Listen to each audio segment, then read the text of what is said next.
All right, let's just dive right into this explainer. When a lot of us hear the word macroeconomics, we instantly picture, well, basically a really dry collection of charts, equations, and untouchable global forces, right? Stuff happening in stuffy boardrooms or on chaotic trading floors thousands of miles away from our actual lives. But actually, scratch that. The truth is way more fascinating. Macroeconomics isn't just theory. It's a pulse-pounding study of human behavior. Those massive, sweeping economic cycles that dictate our modern world, they are built completely from the ground up, entirely out of the everyday actions of regular people. People exactly like you and me. So, we're going to start things off with a bit of a central mystery. How exactly does one single, empty suburban house in sunny Florida end up crashing the entire global economy? It sounds like a ridiculous riddle, doesn't it? Like, there's no way those two things are connected. But to solve this puzzle, we kind of have to rethink our whole understanding of how the world is wired together. The global economy is incredibly sensitive to these tiny localized shifts. It's literally a butterfly effect, where a seemingly isolated housing slump in one single neighborhood can and absolutely does send shockwaves across the entire planet. To really wrap our heads around those massive global crashes, we first have to start incredibly small, with the deeply personal, in real life choices you make every single day. Picture this. You walk into a massive Target. Boom, you are instantly participating in this giant ecosystem of scarcity and allocation. You've got a limited budget, so you're forced to make a choice.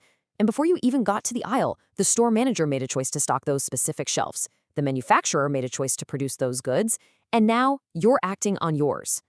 And that brings us to the foundation of the whole shebang, opportunity cost. The real cost of something is simply what you have to give up to get it.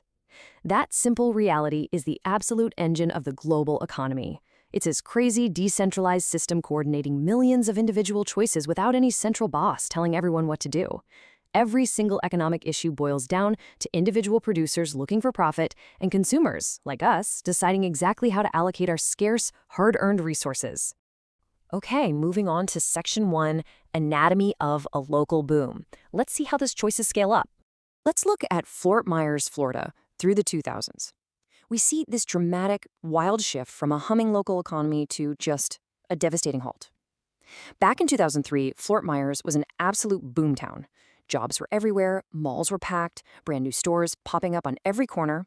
This incredible prosperity peaked around 2005, and it was driven by an absolute surge in home construction. But here's the catch. This wasn't just families building cozy dream homes. No, this was heavily fueled by speculators. People buying up houses solely because they thought they could flip them for a quick profit. And then, well, the boom went bust. The really crucial takeaway here is this absolutely staggering jump. To put this in perspective, unemployment in Fort Myers went from a super healthy sub 3% during the boom all the way up to a massive 14% by 2009, almost overnight. Those packed stores had zero customers, doors were shuttered entirely, and finding a job became incredibly scarce. In fact, instead of those bustling malls, the hottest ticket in town became this rather grim new industry. Get this, foreclosure tours. A real estate agent named Mark Joseph literally started leading guided bus tours through neighborhoods of empty, bank-owned homes. I mean, it perfectly captures the physical hangover of an economic bust, right? All those speculative choices made just a few years earlier had transformed into rows of empty, seized properties. Which brings us to Section 2, the multiplier effect. So what exactly is the invisible engine driving this crazy roller coaster? It's the multiplier effect. It works like a chain reaction.